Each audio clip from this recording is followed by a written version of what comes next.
All right, Hollis. If I set you up here for like a mid '90s intro, think you can help me out? What's it gonna be about? Finish this line or hum this beat. If I say, "Oh my God, we're back again." Okay, I know that song completely. Um, Finish it. Backstreet Boys, let's go. Oh, brothers, sisters, everybody sing. Okay. Guys, I'm in. what's going on? We're back here. Bad Publicity. Same old crew that you're knowing, loving. Um, Tonight we're doing something. Well, I can't say it's new since we've tried to do this twice, and technical difficulties have killed us both times. But this is still a fresh concept here. Since the beginning of Bad Publicity, we've always looked at trying to provide a better card rating system.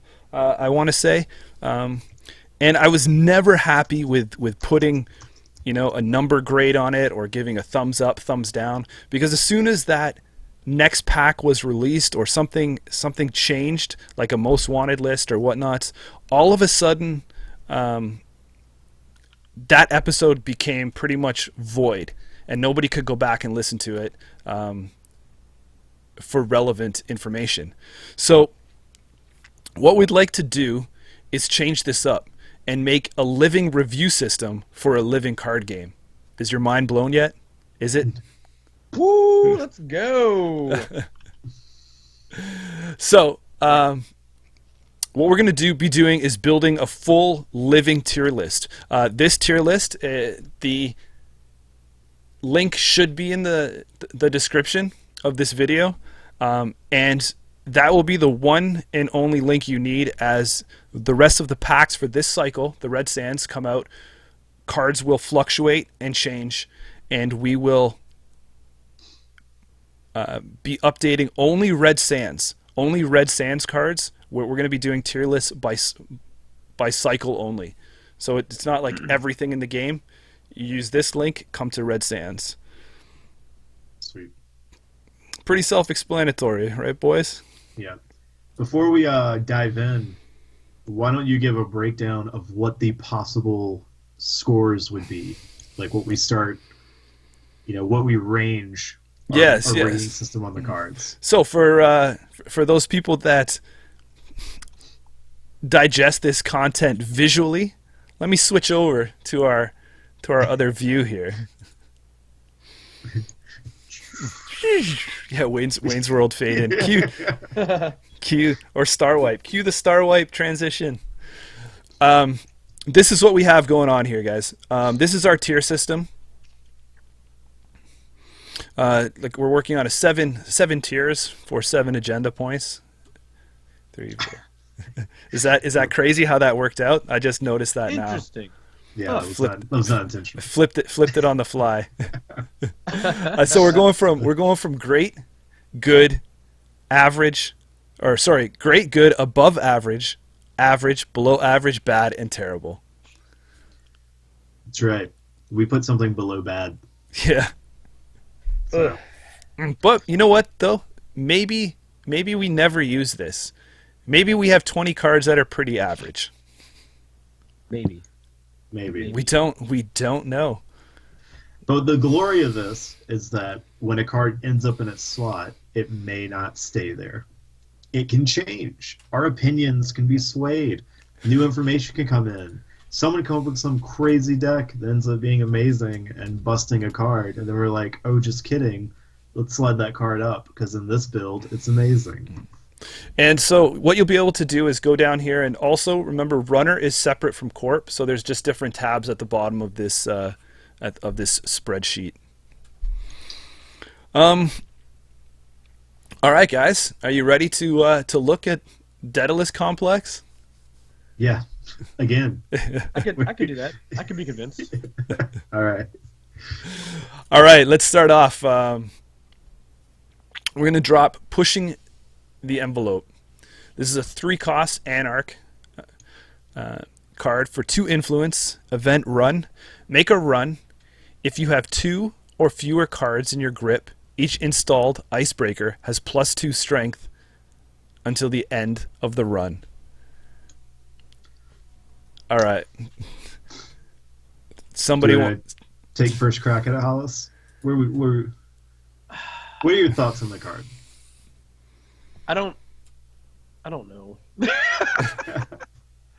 Like, hold on. I don't know. Me personally, I think because like injection attack exists, Right. and then the fact you're gonna have a card that just feels like it's a bad call if you're playing against Jinteki, and then the fact this card costs 3 to play. Yep. It's not very exciting. I'm not a big fan of it. Yeah, I mean, you hit the nail on the head when you said Jinteki, Yeah. right? Like, I mean, automatically you're moving to, I'm going to be killed by snare. Yeah, it's like snare me, bro. Snare me, bro. So, and that just seems, especially when you're playing an Anarch, which is one of the best factions to survive a snare hit, because they could get tagged with like an I've had worse or something like that, and then you're gonna sit there and purposely put yourself in a situation to do it, to be killed.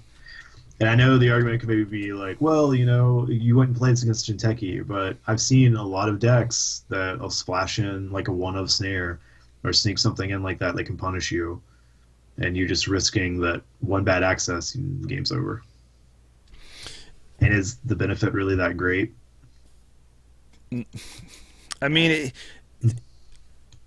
to me, it's going to be one of those cards that, maybe you're making some kind of like, but even so, right? Like Stim Hack is way better at this, but maybe you're making that like Hail Mary of a run, and you just like, I've lost some cards over here because of whatever reasons, or I've had to, install some cards, and now I'm going to, push the envelope here because my hand is pretty much empty. Let's do or die this, right? Yeah, or it's like your first deck you were playing was like taking a really long time in the tournament round, and you're like, hey, we only have like 7 minutes left for the rounds called. I'm just gonna push the envelope every play and see if I can get through. Right. No. So I'll be. I'm spotting this at a below average card. I don't think it's bad, and I don't think it's terrible. But I don't think it's going to be something that you're leaning on all the time.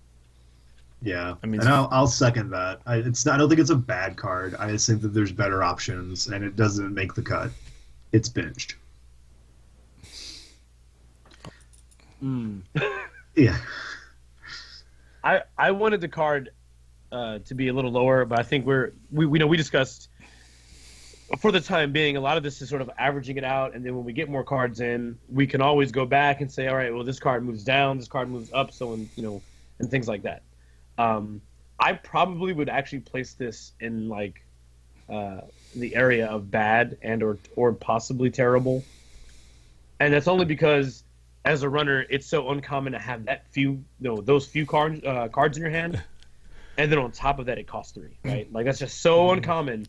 It's like even if the card is good, and like the ability is fairly strong, all those conditions are rarely ever met. So that's why. So for those people that don't know the man that is Hollis, his opinion is either one side of the spectrum or the other. There's he doesn't come in with gray ground. So most he's going to be either fighting for great or terrible. Pretty much. Yeah. Like it's really hard to find. Yeah. It's Maya Jameson's job to talk him into a compromise. So I'm very polarized. It's like this card could be good. This card's excellent. It's fantastic. all right, so we moving along off the chair. Yeah. So let's look at the next one. This is very interesting. That we're going to see an Anarch console come up next, because pretty much in back-to-back packs here we've got a console release for Anarch. Let's see how they did with this one, right? What kind of roller coaster of emotion are we in after our last one? Ma is 6 of love. Ma is 6 Say credits. Oh, Ma is 6 credits to install, and it gives you 2 mem.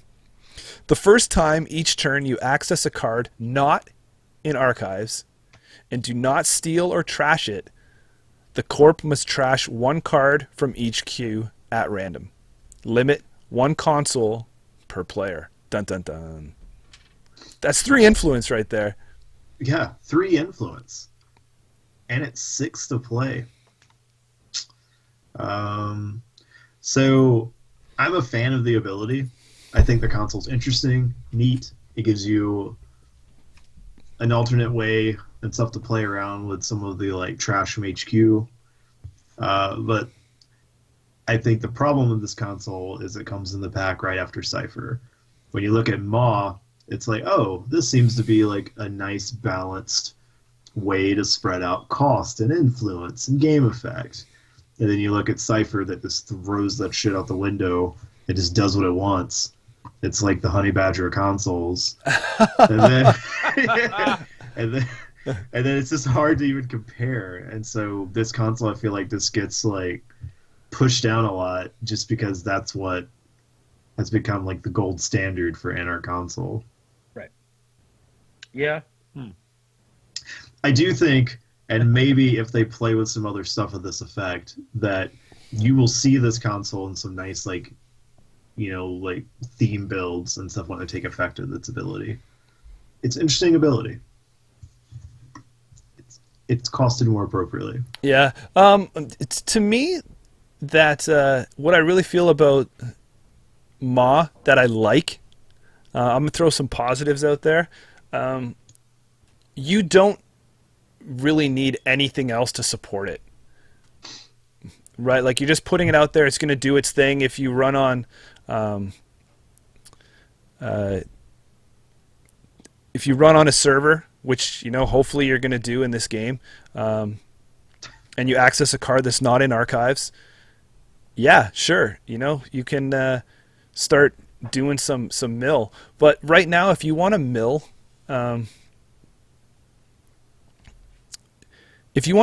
noise is still the way to go. Yeah. On the runner side. And this is not really fitting into Noise's current playstyle right now. So I just don't see it right now, you know? And I think a lot of it too is just like time. Like, it's very click intensive. It's an expensive console to install. And then the fact that you have to do a run to not steal or trash anything. Then the corp will pitch something in the archives. You don't even know what that card is. So then you have to go back and check it, or you just leave it for a couple turns. And then you're running the risk of it just getting put out somewhere. And since recursion has been super popular in a lot of the corp decks, you know, even if you put trash stuff into the bin, you may not even really be slowing the corp down, because I had just friends in high places it back where they wanted it anyway. And now they have 2 cards in there they want back, so it's like, cool, thanks. I don't know. It's... I dropped it in below average. Yeah, I'm agree. I mean, I don't think it's bad or terrible at this point, because, I mean, like I said, it's still doing what it can do by itself. It does rank below average for me, because it either has to see the runner that's going to be associated with this and the rest of that sweet flush out before it finds its permanently home, and that mean it might sink lower, or it might get boosted up a little bit. But I think below average right now, sitting above pushing the envelope is a good starter spot. What about you, Hollis? Hollis is quiet here. No, I know that I usually, like, for a lot of these cards, I'm a little more harsh. And so for me, Maw ended up in the section where I think it's bad. And I think the reason why I think it's bad is because the first part about it is that Cypher's very good. Like, we've already established that, right? Like, we all know that Cypher's very good. Probably it's, like, not proportional, like, its cost is not proportional to how good it is. But the other part of this is that this card costs 6, so it costs 1 more than Cipher. On top of that, I don't think that 6 is necessarily proportional to how good this card is either, and in the bad way. In that it's one thing if the card simply read the first time you make a successful run on a server that is... Sorry, let me get back to the card. The first time each turn you access a card not in archives. If the period was there, that was it. I would be, oh, that's good. That's actually good, because now there's no other like condition. Like, it's not conditionary. I made the run. I accessed a card, and now I get to trash a card. Once per turn, I trash a card from HQ at random. But the moment it like you basically say, okay, well, you can't trash or steal this card. That kind of what am I gonna say? Like, it just messes up my flow and how I plan to play the game as the runner. I feel like if I steal an agenda, well, that kind of sucks, because now, while I got the agenda point, this console now effectively is blank for that run. If I see a card that I want to trash, like maybe a Cincy's Actors Union, it's really awkward to not pay 2 to trash, knowing that, number one, that card is incredibly valuable, and I won't be able to trigger this, to use and hit a piece of ice or a card that costs 5 to trash or something like that. Like, it feels like that issue very much like hurts the potential power of this card, because one of the best benefits of hitting a card like a card like Cincy's Actors Union, as an example, if you hit it in HQ or R&D, is that you get to remove it before it's ever in play and even ever gets a use, which is phenomenal. So I don't know. I just I don't know. Like, I would prefer if the condition was that the run was successful on a central, as opposed to it's any access a card not in archives. And to me, that's why I'm just putting it as below average and not bad or terrible, because there's only going to be one server that this is not triggering from. Right. You know? So this leaves it open to all those people that have like one, that pad campaign, like, I'm not going to protect it, or some of the other cards that what are they called when they you can't have ice in front of it? What was that sub? Political. Yeah. So this kind of like plays off those. It's kind of weird that it's coming a cycle after this. Would have kind of been cool to have it in the cycle that those were introduced, but I just think that it's below average because it can hit so many other servers, right? And it's not saying like you have to either run, HQ or R&D. Yeah, like I mean, it probably it might. Sorry to cut you off there, brother, but it might. I was gonna say it might be broke if it just said centrals, just for the sake of it. If you were just multi-rushing archives. Yeah. Even if limiting it to like where it said like the first time each turn you make a successful run on HQ or R&D, like even that would be cool. Yeah. But it's knowing that like that even if I if I'm playing like an ID like Wizard, where I am greatly benefited from being able to trash assets, like it's very awkward to say, okay, well they have a Cincy's Actors Union over here, so before I can even trash the Cincy's Actors Union, I got to make a run on somewhere else first. Then I got to make the run on the Cincy's and trash it later. Or, even worse, it's a card that, like a card in the remote they're protecting. I have to get the benefit of this card, it's like I have to make the run first, on another server. Yeah, I have to double run. And sometimes that's not always like what you need to do. Sometimes it's like I need to make just the one good run. I don't need to make a double run. Like the card clearly has a benefit. You can trash cards that don't normally have a trash cost as a byproduct of the ability. But, at that point, I feel like it's very difficult to use it effectively in a deck that, even if you try to go all in on, like, trashing cards, it's still not quite good enough. Not quite. And again, that's being compared to Cipher and being compared to Grimoire, where, those viruses can do a lot. Virus counters can do a lot. Yeah, but, I mean, if you're looking at something like an HQ, like headlock style, maybe you're just running HQ like crazy. Right? Yeah. And when you're getting those accesses, well, you're not. There's some cards that you can't steal or trash. So at least you're getting benefit off those. If I'm seeing like operations or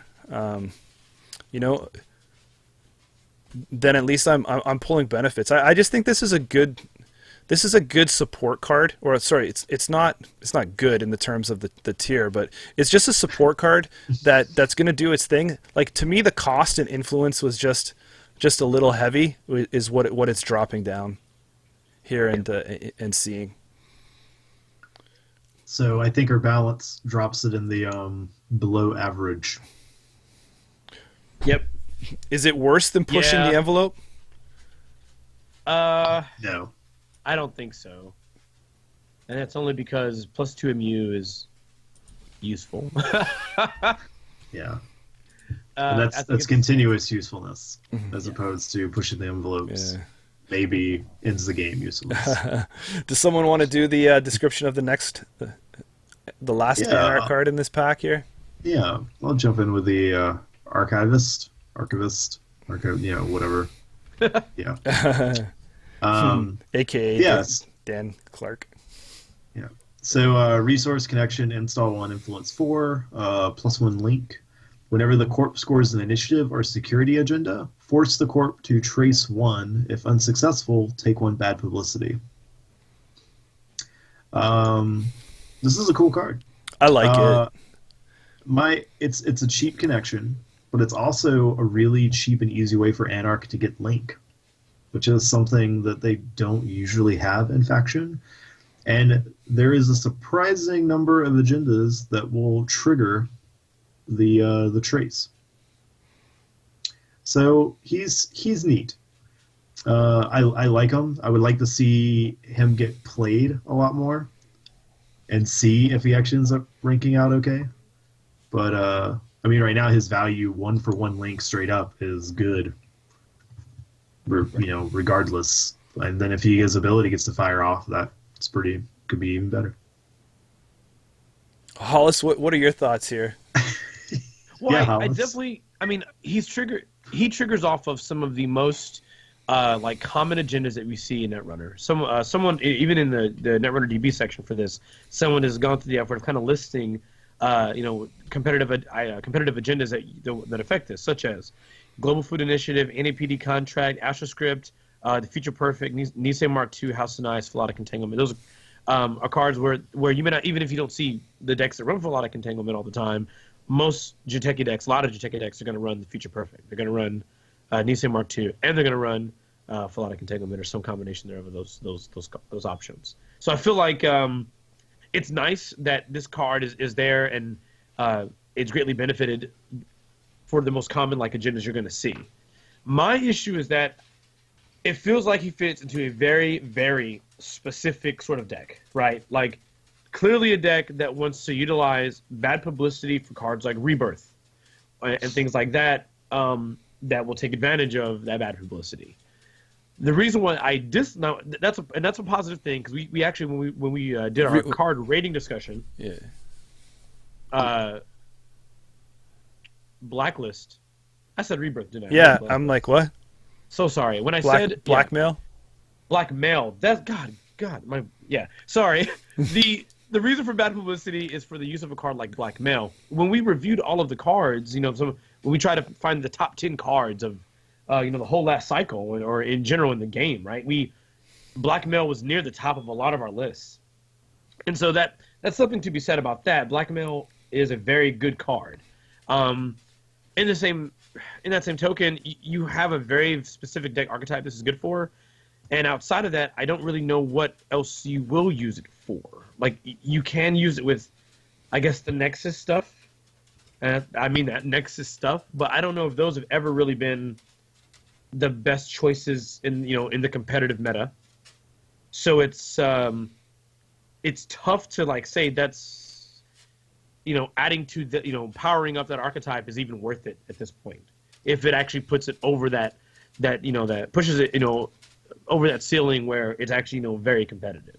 They clearly like the card, or want to support the card only in Anarch because this card's for influence. If it was up to me, I'd probably just rate this card like below average. But that's me. I rate it below average to average. All right, so on my side of things, this is where I tip the scales in the other direction. I really want to say that this is a good card. Paying 1 credit for 1 link that's also a connection in Anarch, I think it is phenomenal, right? Like, where else are you getting 1 link for that ratio in Anarch in a faction? That being said, I understand why it was costed influence so highly to keep it out of some of the other factions' playbooks. But when you look at this ability, I think this is one of the best ways that Anarch has for actually providing, or for taking a bad publicity that is not Val, right? Like, yeah, where you're not starting with it. I mean, like, you look at the other ways that you're going to have to take it. You're running either, what is it, activist support? right. Is that it? You take a bad publicity, I take tag, so you're pretty much tagging yourself for the trade-off. The other, frame job, we're forfeiting. I mean, and the other one, you have to have bad publicity to take another bad publicity, right? So that's the investigative journalism. yes. So I feel that this is one of the best ways, and I really wish bad publicity was leveraged a little more and leaned on. It kind of came out in the second cycle, and then just kind of, like, the support for it kind of died. I don't mean the abuse of the Val blackmail and all that stuff that happened, but I mean, maybe this is a lead up for something that's coming. But I think this is one of the best ways that you can just drop bad publicity on the corp. Looking at why it comes down from a good card, I thought this would be above average for me, just for the sake of the usefulness depends on the agenda suite that the corp is running. I know it does hit very common agendas that are in there that are either security or initiative ones, but I mean, it's still that gamble. So, and they also have to score those ones for you to trigger this ability. So it's not just including in your deck. They have to, whenever the corp scores, then this action or this card will trigger. So to me, I really wanted to sit it above average. But I mean, since we have this full spread, I think it's going to land with Corey in the middle here. Yeah, and I put it in average. Cool. So I think that's where it all balanced out with all the ratings, that it ends up in the old average column. In the old average. I mean, I think his initial value, 1-for-1 link, is fantastic in the Anarch faction. But how often he gets picked, we'll see as the cycle develops. Okay, let's drop to the next one. Let's get into criminals. Exploit. Yep. Take a read. I gotcha. Event costs 2, influence 2. Play only if you made a successful run on R&D, HQ, and archives this turn. Derez up to 3 pieces of ice. So this is an interesting card. So I guess the idea maybe behind this is if you set yourself up on a turn where you're going to check all the servers, maybe, I guess. Or maybe you just like bluff, or like you check HQ, you have like a multi-access set up on R&D, so you go and you check R&D, and then you finish the turn off by tapping archives and then exploiting. And this can play into a credit denial where you just try to get the corp to res a bunch of ice to keep you out of checking the servers, and then you just exploit and shut it all right back down. Right now I don't know. It's an interesting idea and the concept, how often you can orchestrate this and set this up, or how much of an impact it can actually be against the corp. I think it's hard to tell currently right now. I mean, you just ran 3 central servers to play this card. What do you really need to derez? What is giving you a problem? Stuff on remotes, but I mean, you're running HQ and R&D consistently. Why not just keep hammering it? Well, I think the idea is, so let's say, and again, this is something that's the timing of the card, but let's say like you're doing like deep digging on like R&D, or it's a little late game and you figure out the corp may have something in hand, or you put the corp in situations where I feel like they have to res something, and they probably need to res something to try to keep you out.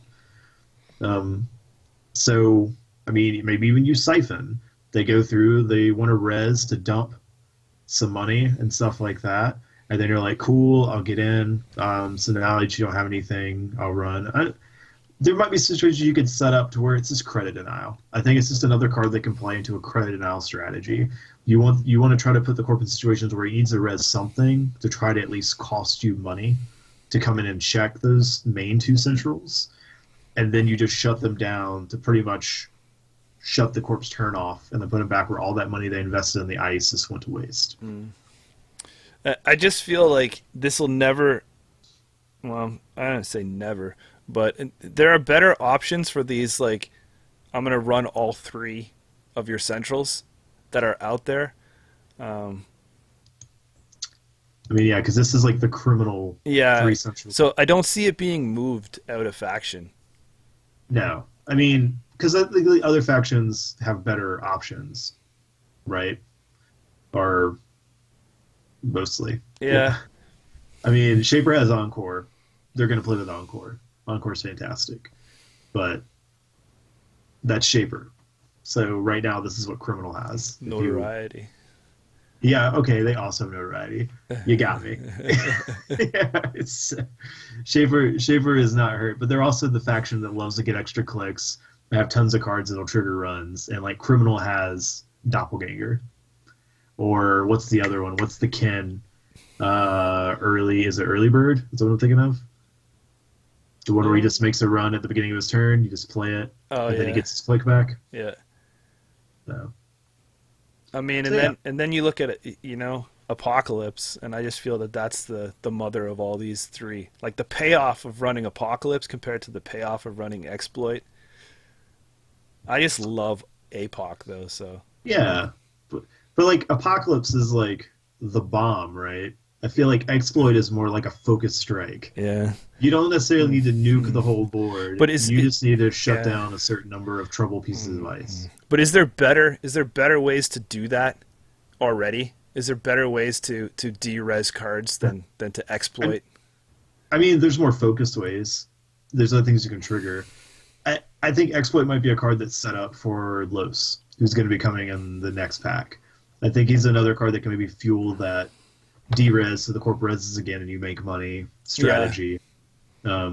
I can see that, but you know, taking into account now, if that's not out yet, I just don't see this moving very high in an initial ranking.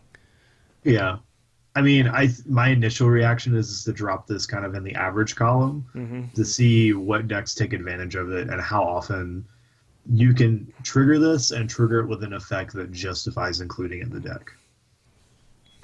Our silent partner, you got any? No, I totally agree. The issue with I me. wouldn't say issue. Oh no, I love you. No, I didn't. If you agree totally with problem. You have my heart. My problem with this card, I think, is just that it's very difficult for me to tell. I'm on the same page as Corey. I think it's hard. I'm in my gut. I want to just say, nah, it's really not going to see play because X, Y, Z reasons. But I can see how on the corp side, de-resing multiple ice can just that sucks. Like you can set the corp so far back by doing something like that. Now sometimes the ice is like pointless, right? You're derezzing a pop-up window and like things that you don't care, like a vanilla, like things you don't care about. But then there's those like scenarios where you're gonna derez Eli, you're gonna derez Fairchild 3, DNA tracker, or DNA tracker, and it's like wow, like okay, that can be powerful. Now, making a run though on all 3 centrals that's a lot. That's a lot of resources, and so it makes sense that the ability could also set the corp back, possibly the number of credits it took you to get in. So it's all over the place. Like to me, like I feel like it's scenarios where, let's say, for example, you can run all 3 servers successfully. Maybe archives is unprotected. There's 2 pieces of ice on R&D, and they have 1 ice on HQ. I mean, it just depends now. So did they res all 3 available ice they could res? All right, then sure, this card's awesome. Like if that triggers, that's amazing. Like that window there is fantastic. But maybe they only res the 1 ice on R&D, and now you're like, well, there goes that plan. I guess I just have to hold this card until maybe all conditions are met, and I dislike that. Yeah. This could be a card though, because think about how interesting it could trigger off the sneak door dilemma. Right. Like if you know that they're probably loaded on HQ and you sneak door, and then they got to res a piece to get through the sneak door, and then they res a piece of ice, and you're like, cool, I got through that. Well, if you're then able to finish the last 2 and exploit and shut down that ice, you've had a nice tempo hit to go against the corp. You still got in, access the server initially. You still probably got in and saw something on R&D. And then now you're just like telling the corp that pretty much all the defenses they just laid out for you, you're just going to reset them all right back. And your game state doesn't change. Right. Yeah, and to me, I just got to see... I got to see where the game goes. As this cycle flushes out. Like, it's good to see that we're talking about de-rezzing ice now rather than just blowing it up altogether. So, I mean, as a core player, you got to feel a little better. I'd rather have probably my stuff de-rezzed than, trashed. The other side of that fence is that, is Glacier, are we going to be living in a Glacier world? Because then de-rezzing up to 3 pieces of ice, okay, that's good. But I mean, like, if I'm still playing MBN and I'm de-rezzing a wrap and 2 pop-ups, I mean... Yeah. It's just not worth it at that point, right? Like, yeah. Yeah. So, I mean, or are we going back to, prison asset spam stuff? So, I mean, I got to see where the game sits. So I can't say... Because I think the matchup is going to determine the valueness of this card and where we're sitting from that point. I mean, you've argued it enough for me to say that it's average, because it does have a use, and it probably can have a use every game because there's got to be some ice, right? So, I guess the question is it better or worse than the Archivist? Yeah. I feel it right now. I would rate it better. Okay. I'll give it. But that's one that's most likely to shift. He's in there with reservations. All right, Hollis, you want to read and start off your next one here, the last criminal? What's your favorite card? The best card, right? Yeah. All right. So the card is Spot the Prey. It's a criminal event card. It costs 2 and it's 2 influence. The card reads: expose 1 non-ice card, then make a run. The flavor text: so yeah, I just reverse engineered a tracer and then build it back up with some new line of code. Pretty stellar. By Los. Your mother was a tracer. Ooh, rude. Jeez. Straight up rude, bro. Rude, man. So, here's, man, you know what? Card is bad. Next, please. Next. Can we get the next? Card is bad. I'll wait. Card is bad. Do you ever tell you why it's bad? Yeah, tell me why. Should I just expose 1 non-ice card? Yep. As opposed to Deuce's Wild, expose 1 piece of ice. Yep. then make a run. Is Yep. this another heated discussion on Deuces Wild No, getting blown apart? we're not gonna start this. Yeah. Let's not start this. Oh God. Yeah. Yeah. The issue with this card is pretty simple. Like, so the exposability is in a really weird spot in Netrunner because I feel like in early core, if you didn't know all the threats, you're a newer player. Getting the ability to look at a card is very powerful. When you look at the higher end of the game, when you know a lot of the threats and you're familiar with like a lot of the most common deck lists, looking at a card is less valuable because you can kind of make a good estimated guess on what things could be. Sure, you can be surprised, but that's fine. Other times you just simply make a calculated like assessment based on board state. Maybe I don't run this because it's just not worth it. I have other vectors of attack so that I don't have to suffer the consequences of this unknown card that's not ice. I could just ignore it for a while. Or if you gain points off of it, it's not the end of the game. So in general, because of that, exposabilities are very, very like difficult to justify. Now, I mean, I feel like they're designed. Sorry, but no, go ahead. The exposabilities I feel like are designed for newer players. Yes. Yes. I mean, and I think if you think of it in that context, cards like this are fine because it allows them to gain information before they make a risky play because they're not familiar enough with what like exists in the game to just check it. And maybe that's the idea. Like that's what cards like this are kind of intended for. Carry on. No, See, I thought you were going to go down some cool path of telling me expose is for this big resurgence of Blackguard, and then you're going to be using exploit and derezzing stuff and doing all your exposes everywhere and crippling them, their economy. Yeah. You know what, man? No, silhouette Blackguard still. Blackguard still doesn't work. Okay, just checking. Nope.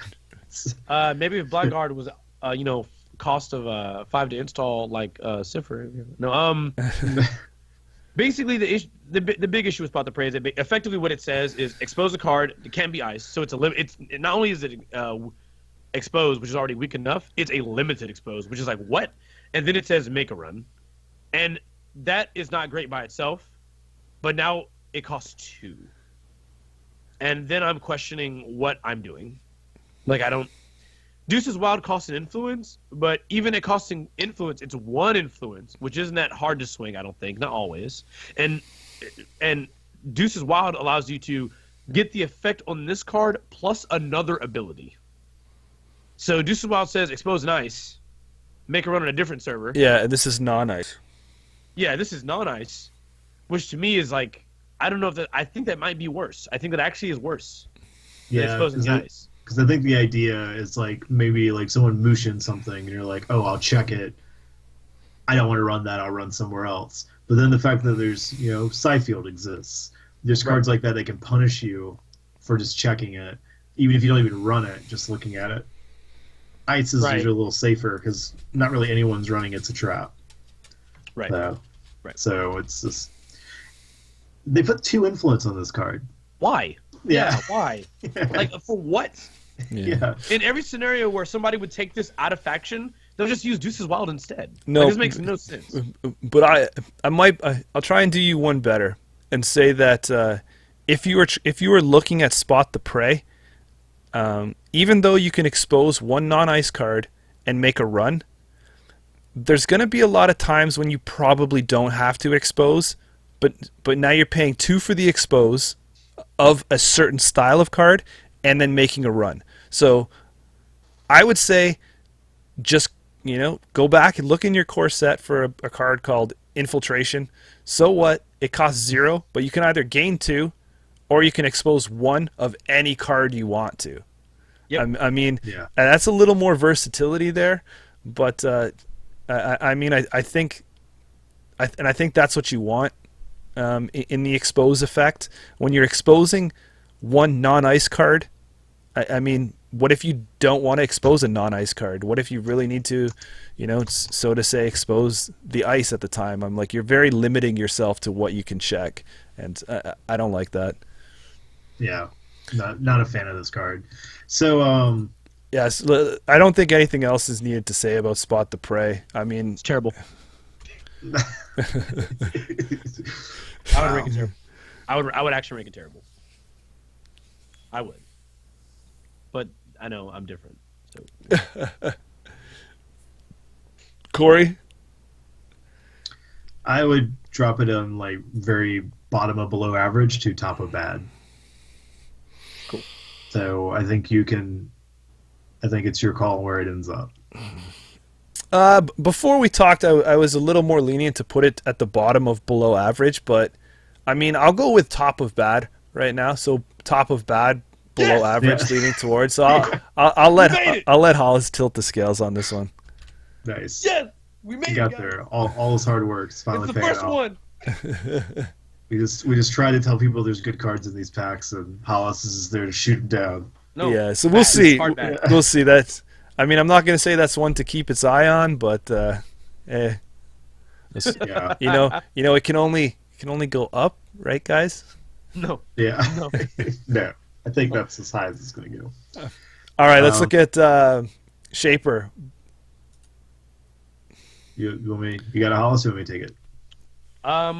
Go ahead, man. Bio. Ooh. Bio-modeled network. Resource virtual.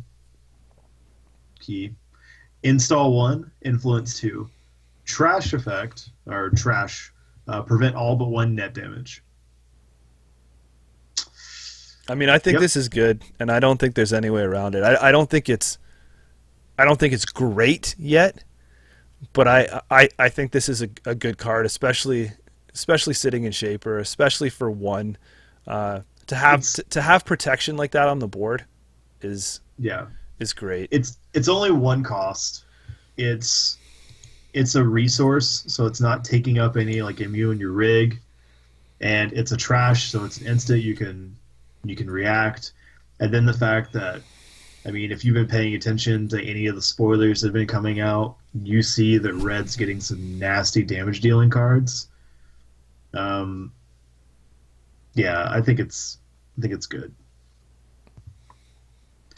I mean, Shaper loves being able to mitigate and mess with damage prevention, and this is just a cheaper way for them to do it if you don't necessarily need to like save across all the nitpicky damage. Mm-hmm. You just want something to save you from the burst, like large number. Yeah. Hollis? So this card makes me a little confused, but I feel like when I compare it to all the existing Shaper options, when I look at it sort of as a whole, when I think about Deus Ex, when I think about Feedback Filter, and when I think about this card and Synthetic Blood, Yeah. or whatever it was, like. So before you go into your rant, Oh. I'll throw you one situation to think about as you rank this. So All I right. know there'll be people who will consider they'll put in things like Feedback Filter because it's persistent. But pricey. But pricey. Think of the Philotic or 24/7 Philotic kill. This card shuts that off. While Feedback Filter, the corp can be patient and wait for a window to either tax you out of money, or they can open it back up to where they're able to deal with it. Okay, I'll be quiet now. So, but I feel like in those, so the card says, let me just double check, prevent all but 1 net damage. Yeah. So Pink. I feel like. Go ahead. No, I just said pink, like it's just doing that Oh, little pink. pink. I feel like the scenarios where basically I prevent myself from dying to like that like what I'm thinking of is like the Ronin combos, right? Like the 24/7 or no dedication ceremony Ronin combos. For things like that, they're just gonna they have a card like Genetics Pavilion, so they're gonna limit the number of cards I can draw anyway. So it's like I'm probably not surviving after X amount of time. And like this card gets trashed, I guess the question is, how many of these am I gonna have, right? Like how many of these total am I gonna have out and play at once? And then on top of how many of these am I gonna have and play all at once? It's a question of this only prevents 1 type of damage. So if my concern is like immediate death, is this going to do something that something like Deus Ex doesn't do? Where I can prevent all the net one time. Because this is preventing all but one net one time. Mm-hmm. But Deus Ex is a program and taking up space in your rig. That is true. Deus Ex is more expensive. That is true. I think for the cost that you're putting it in for, and for what it's doing, I think its value is good. Yeah, I mean it's one cost, it's one resource, and it's a trash. I will say. I'm sorry. I just feel like it does have quite a few instances where it could be very effective. Yeah, and I will say also I tend to also lean a bit. I'm weird. I will never forget how much I love card like Aesop's Pawn Shop, and I will always love cards that kind of lean me towards like, oh, does include this tiny little this tiny little meta card, cost me very little money, and even if it's not super useful, I gain some money back. Yeah. Just throw it in, throw it down, and just throw it away later and gain a little extra money. Yeah. Because I don't know, because I don't know, this card is very meta dependent, right? Because this has a lot of depending, like this card very much depends on the matchup, and like you have to compare it to other options, and like you said, like I think Deus Ex is usually better, but it does take up MU. I'm gonna put it in my average, which is weird for me, but I'm gonna put it average. That's where I think I would probably put it. Nice.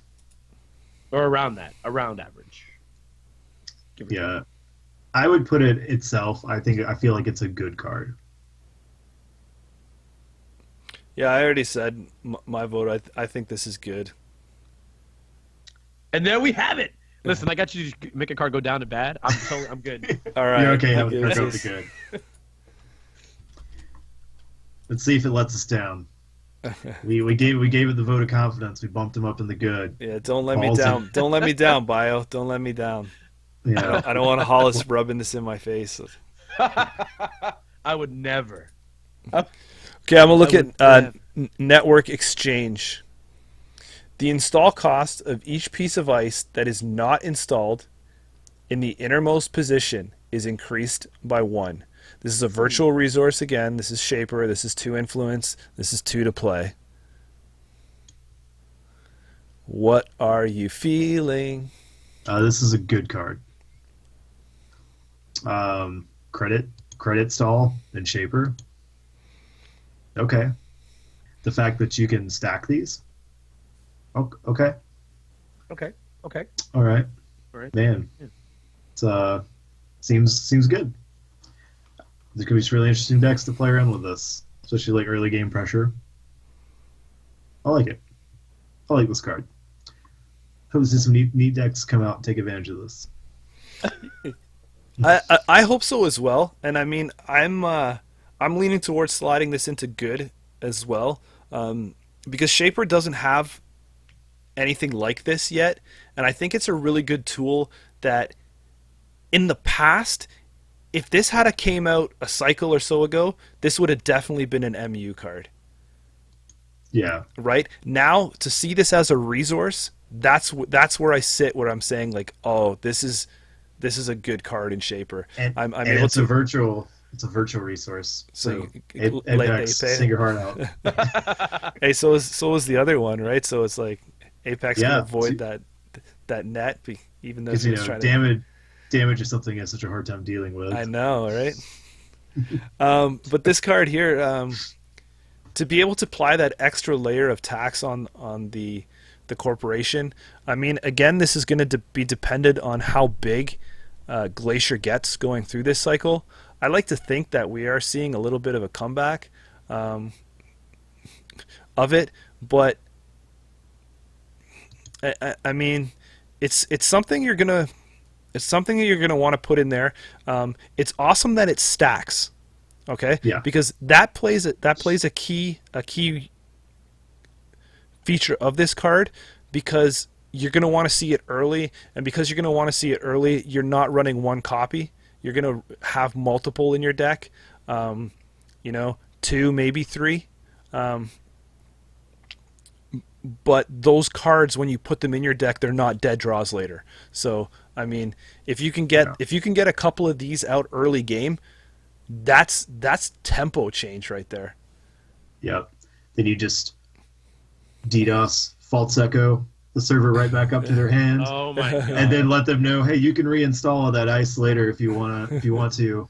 You're welcome to put it all right back down.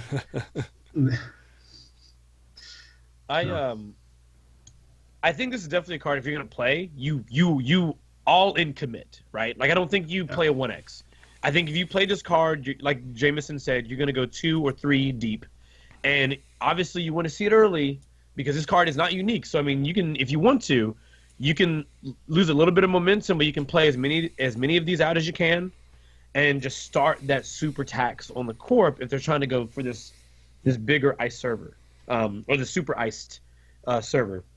In general, I will say, against other decks that would have, I don't know if you guys, when the last time was you guys played against a deck like Arena Roja, but let me recall. Let me reminisce for a second. There's a lot of IDs or abilities in the game I very much dismiss, only because I don't see them often. I don't get to play against them often. People tend to like side towards very specific archetypes of the higher tier of play.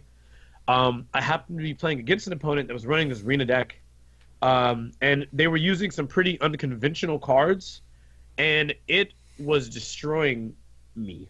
Were they using exploit? Were they running centrals and making derezzing? And no, but like it was actually amazing how basic their plan was. Like all they did was use Rena and Xanadu. Nothing super like amazing, but knowing that pretty much every piece of ice was going to cost me 2 extra really messed up my evaluation for installing the ice and how I wanted to protect my servers. yeah, and you're like, Xanadu, get that cycled out of here quick. Yeah, it's like I was like this card, who plays this? But like it was actually annoyingly good for them because they definitely took advantage of accesses normally they would not be able to have access to, because I really only was able to res the 1 piece of ice as opposed to 2 of them, because my economy at the time did not support me, resing 2 pieces of ice at a +2 credit like loss, or whatever the case was, or 3 credit loss. Like it was pretty significant. And then he rooked you. Oh god, I haven't seen that card forever, right? Like no one plays that. But the fact remains is like, I think that 1 and 2 credits when you look at multiple ice is actually significant, because there's a lot of ice that the corp is resing that costs 4 credits, that costs 2 credits. So simply saying this ice costs 1 more, this ice costs 2 more, why? It seems like a very small effect. Like, I think that it definitely can hurt the momentum. It changes you resing a piece of ice on a server, which ultimately means the runner gets in. They can medium dig. They can do any number of things sooner, or I guess before you're ready. And I think that can be significant. Yeah. So, yeah. And especially to take that, like, we've only seen that in Anarch, right? Like that has been like an Anarch thing, right? Like, fuck with the cost like that. Yeah. And now to see it in Shaper, is it one of those out of color pie scenarios that is just going to make this card so strong? I don't know. It's also interesting just because when you like think about how it handles like credit denial. Like, for example, in the off chance that you're utilizing cards like maybe Siphon or maybe Vamp, where early game they only have a few, like 1 or 2 pieces of ice, and often a way you try to like prevent the Vamp or Siphon and investing those credits appropriately is that you want to start stacking the ice on HQ, so even if they do the Siphon, even if they do hit you with the Vamp, the credits are going directly into ice that protects you. Well, the way this card works is that it actually is taxing you just for the installation, which is pretty rough. It's not the same as taxing for the res, right? Like, just taxing to put the card down makes it kind of difficult, because it means that normally where this card would cost you 1 credit to install over the first layer of ice, now you have to have 2 credits to even install this card, or 3, or whatever the number is. Like, it gets pretty sick. Yeah, you can't even set up your defenses. Right, exactly. And that can be good. Best runner card in the pack. You think so? Yeah. I mean, sure. I think so. I mean, that's not saying much, but yeah, right. I think the card is above average, and that's with me giving it pretty good praise. But I agree with you. It's very much like like we're not saying much. I just think that there's a build where this card could be sick. Yeah, especially we'll see what other types of support and stuff may show up for it later in the cycle. Cool. So let's go to the last runner card. Well, Corey, we haven't placed it yet. Oh, shit. JK. I put it in good. I think it's good. Better than Bio? Yes. Hollis, you willing to give a good on it? Or are you still holding it? I'll give it a good. If you say, but that's a heavy tilt for me. Okay, but I'll tilt it to good. You guys budged on bad. I can give you a good. Thanks. We appreciate it. Yeah. Okay. So now that we've placed it, we can go to the last card on the runner side. Yepers. Mad Dash. I mean, I love this card because I'm all in on the Adam style of play. So what does the card do? Oh, yeah. Let me tell you. Mad Dash. It's 0-0 to play. It's a run event. This is no influence, folks. You know, your alarm should be going off there. Make a run. When the run ends, add Mad Dash to your score area as an agenda worth 1 agenda point if you stole at least 1 agenda during the run. Otherwise, suffer 1 meat damage.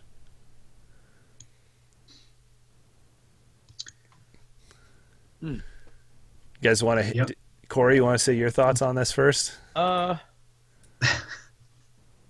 So I've started to come around a little bit on this card, but I feel like this is one of those cards that you have to build for to maybe kind of justify some of the effects. Or, of course, as the name implies, it's like a last ditch. Can I come up with this last bit of points? Like, I'm doing a heavy dig into R&D. I'll mad dash it to see if I can come up with what might have been a 2 agenda score game to snatching a one agenda and winning the game. Mm-hmm. This card has potential to be really good, but it also may not see deck spots, or only be very niche in the builds that want to play it. I mean, I know I've seen the idea of, you use the current, you load up with the Mad Dash, you Mad Dash, snatch, add effectively 2 extra agenda points on something you steal. It could be really good off indexing runs. You index, see it, Mad Dash, nab an extra point. So there are some really good situations where you could set this up to make it pay off. And I like the fact that you're eliminating a step with Mad Dash. I mean, with Freedom Through Equality, you're essentially placing that out for a click, and then you either have to see a card or know something's coming, because that current can essentially be wiped out if you leave it there too long. At least Mad Dash, if you have a way to look at the card, you can just run in and grab it. Mm-hmm. You know, so you're getting a little bit of a tempo boost from Freedom Through Equality, or up from Freedom Through Equality. Now it's got more risk for the reward there, suffering the meat damage. But I mean, hey, what do you say? Yeah. Hey. And I guess the idea too is like the penalty isn't permanent. So it's not like Stem Hack where it's like, here's a brain. You don't have that for the rest of the game. Yeah, I mean, take a meat, and certain factions, like if you're Anarch and you're holding I've had worse in your hand, sure, whatever. Maybe I'll Mad Dash, maybe I'll get some extra points on this medium dig I'm about to do, and then it'll tag me for a point, and maybe I'll draw into 3 cards. I mean, the medium synergy is just phenomenal. Like, if you get a big enough dig down, I'll Mad Dash, blindly. But I don't think a lot of people are going to be Mad Dashing without knowing, not knowing what's there. So I don't know how many people are going to be suffering that 1 meat damage unless you're just loco. Yeah. I mean, I feel like the only, me, from what I've seen, is I feel like the build that's going to do really well with this card will be, the Freedom Through Equality indexing Shaper builds. Yeah. that can orchestrate and set up to where they can know that when they play these cards, they're going to get a payoff from it.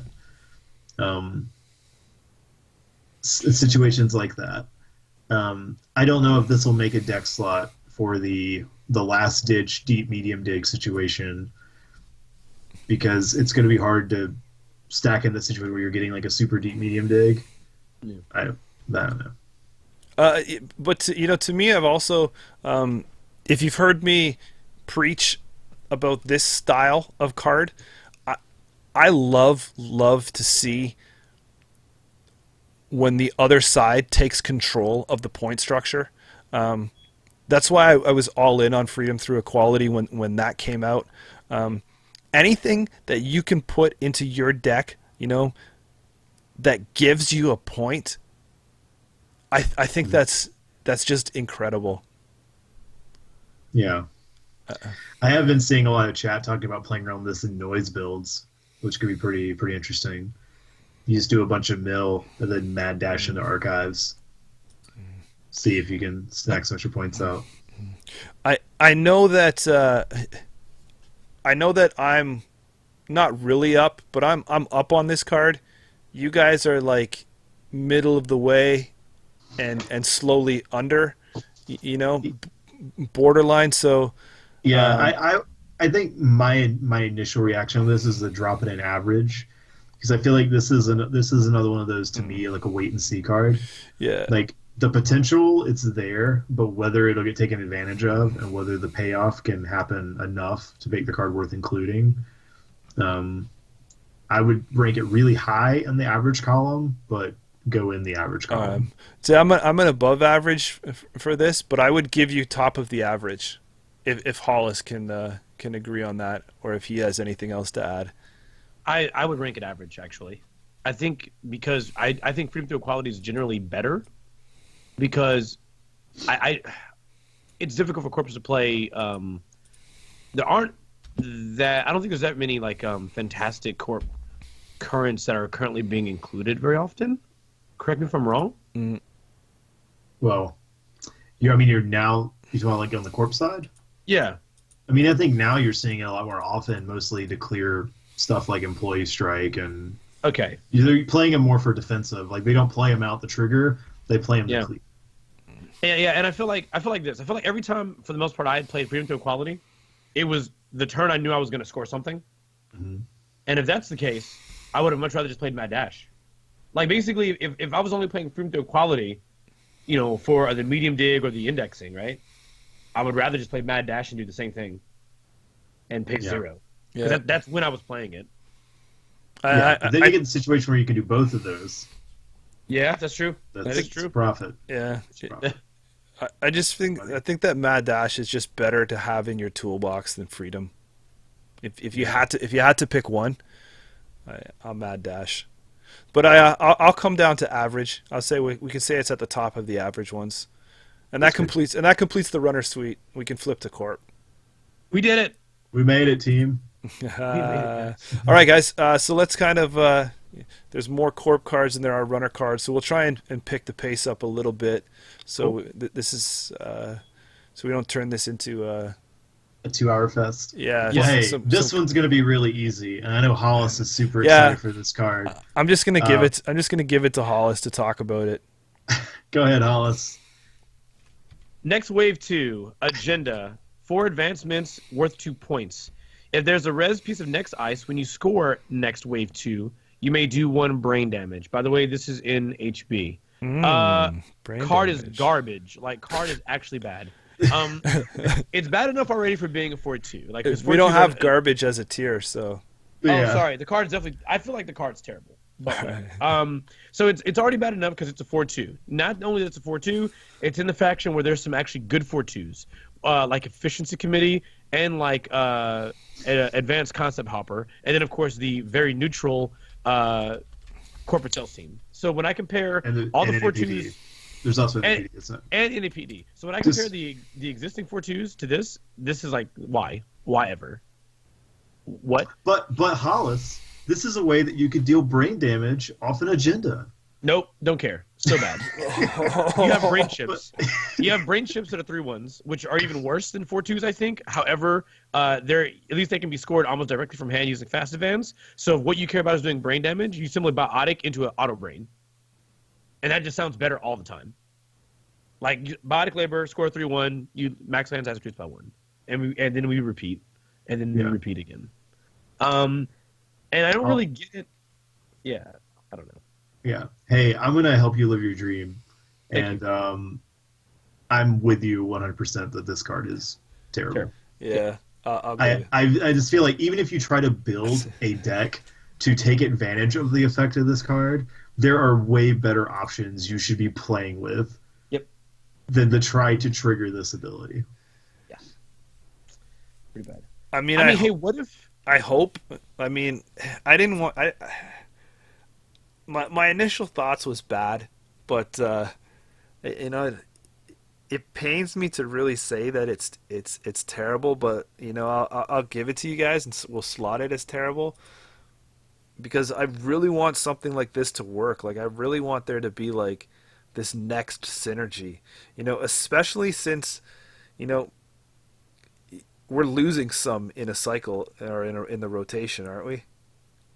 Yes. Yeah, so I mean, they're really gonna have to give us some next support if they want this to fly. Yep. I don't know. Okay, let's put it on the board. And and this is how we're starting the corpse off. Yeah. Terrible.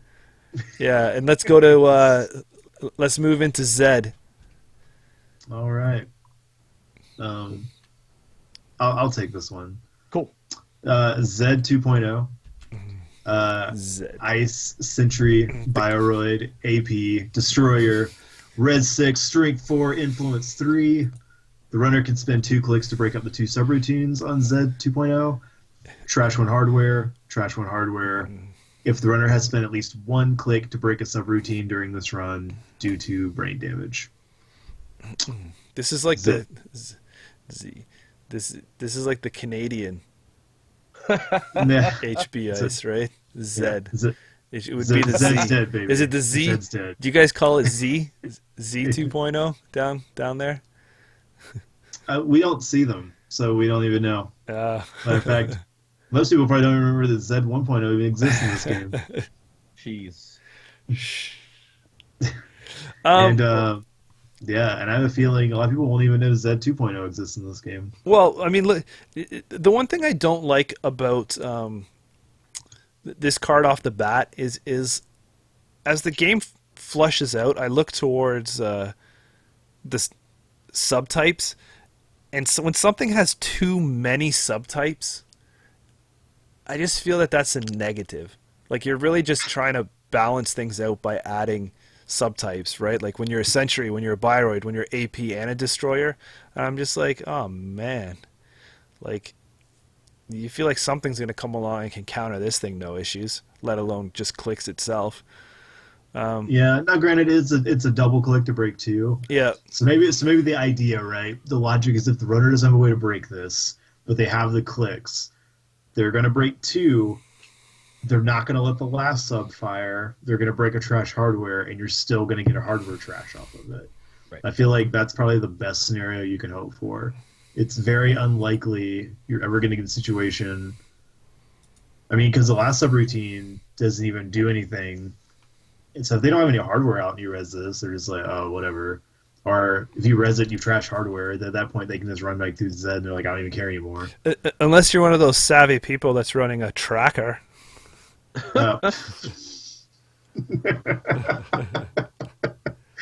You got me there. I'll prevent You that got for a me. subroutine that would resolve. Boom. Yeah, I can't argue that. You can't fight this tech, man. Yeah. My initial option is to put him in below average to bad. Probably towards the bottom of below average. Yeah, I think this is below average. I mean, like,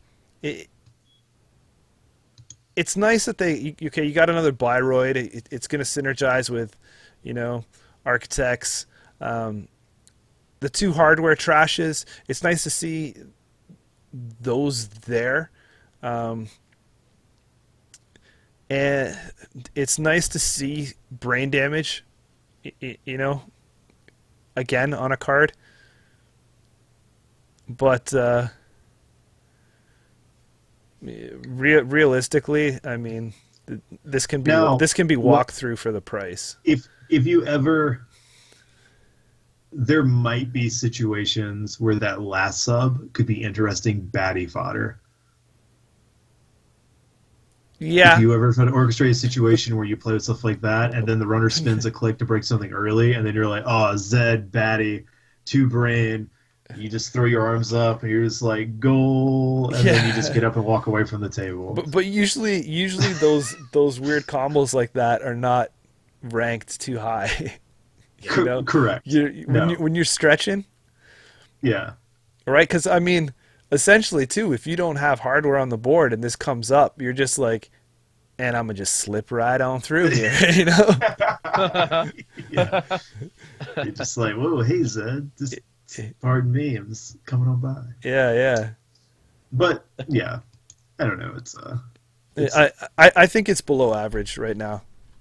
Yeah. I mean, it is essentially, if you're set up for the negative effects of this, like if you do have hardware in play that you essentially want to keep in play, and you get caught, you know, with your pants down and have to spend clicks for this, it is going to tax you clicks in an HB. I mean, it does synergize with Architects, so there and there, but I mean, there's better choices. Yeah.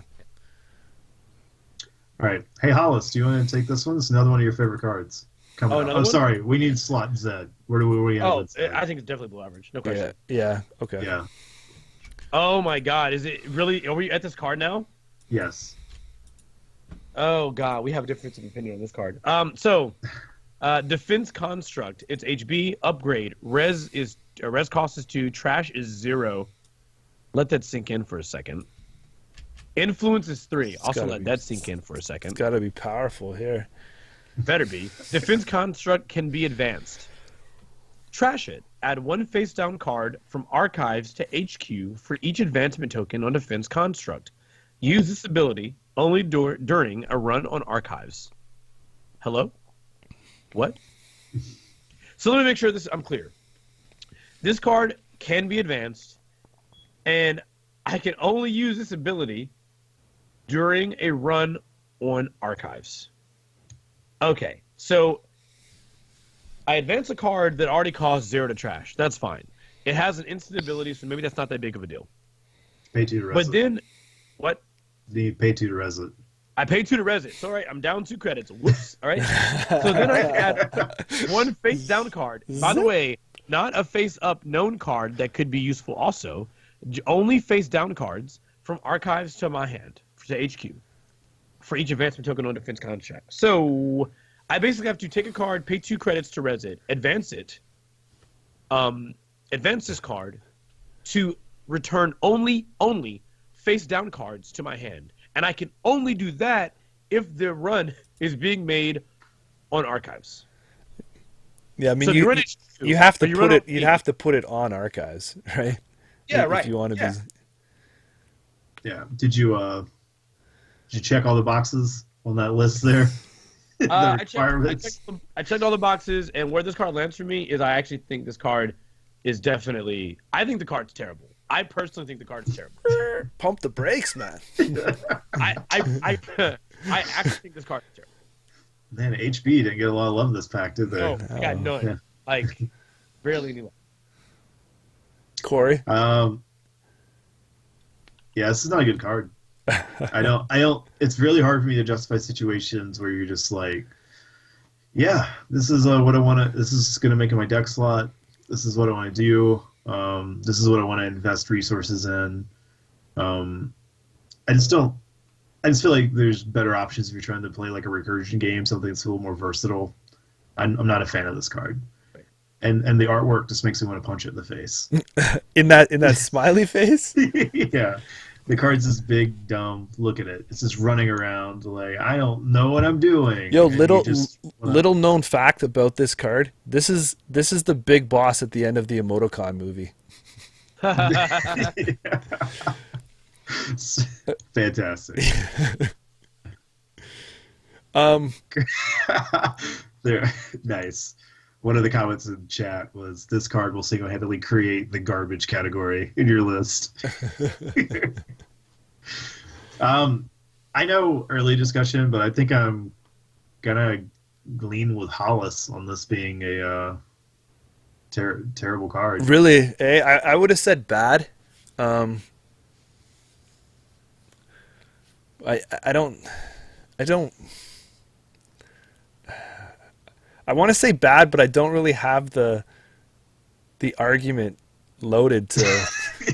to It's talk like it off of terrible. It's like I'm playing Russian roulette. You know, I've got I got all blanks here, and I'm telling you, trust me, guys, it's not terrible. Yeah. But I've got nothing. I've got nothing in the chamber. I mean, you can bluff out an overwriter. You know, something advanceable. I mean, it's an upgrade, so it can go on centrals. I mean, but the fact that it's add face down cards is basically the fact that it adds face down cards is basically saying, hey, these are just, I'm just going to cycle back the agendas that I've pitched.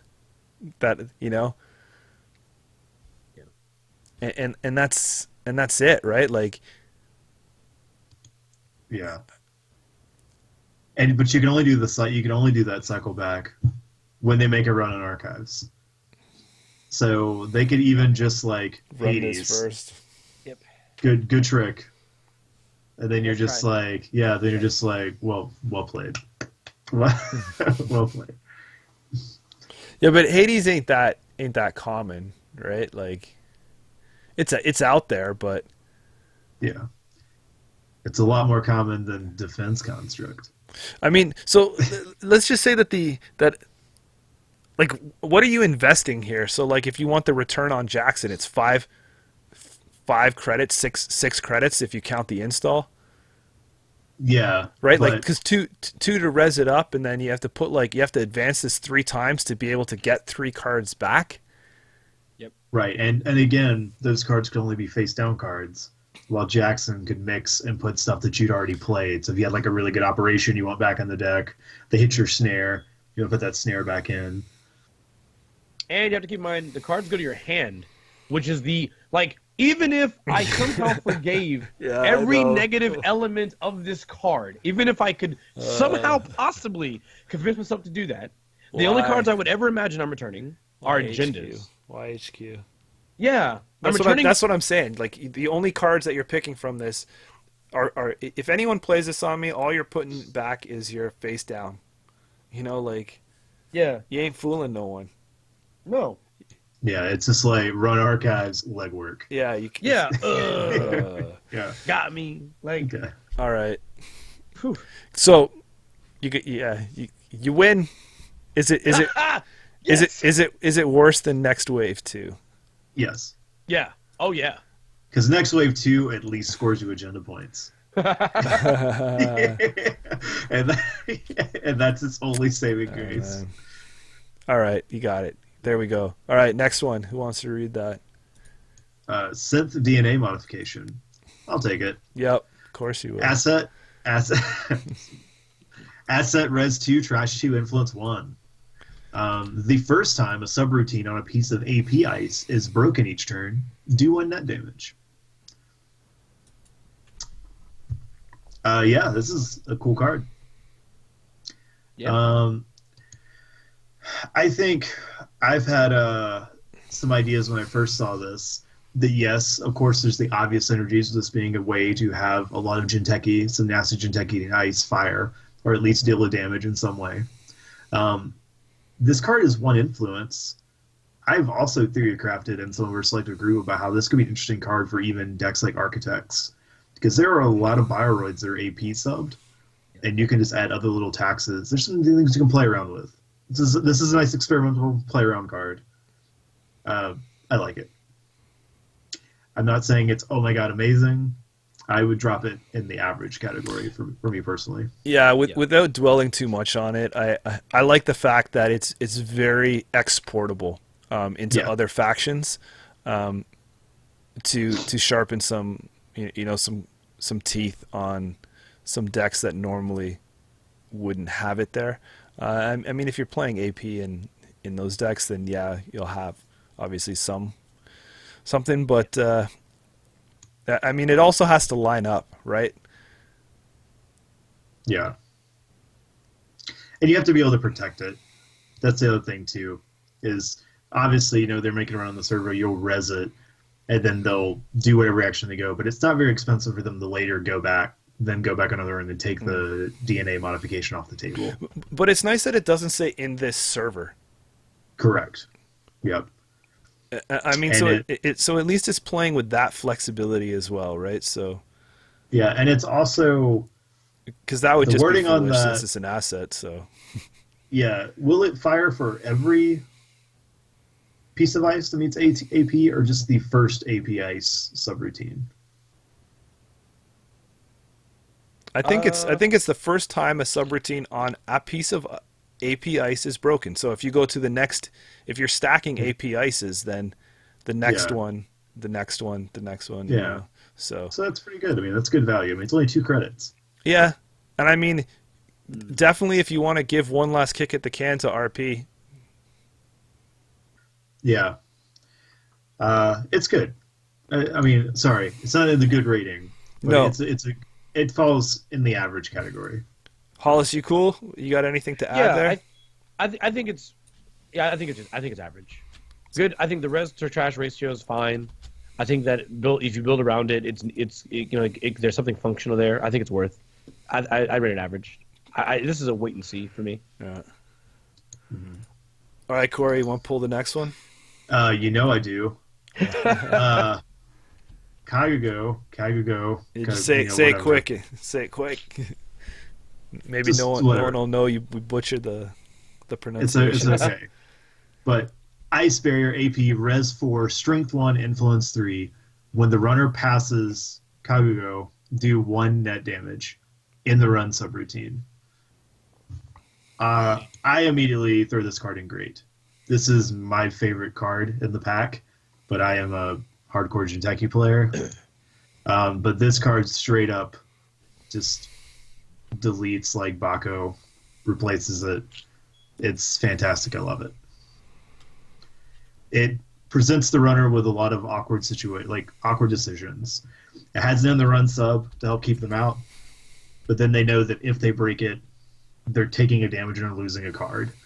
And this card also, even just having it rezzed on the table, can make the runner not even make runs because they maybe have something in their hand that they don't want to lose or risk losing, even if they know they can break it. I know you have some people saying it's 4 to res, 1 strength, but it's still really strong.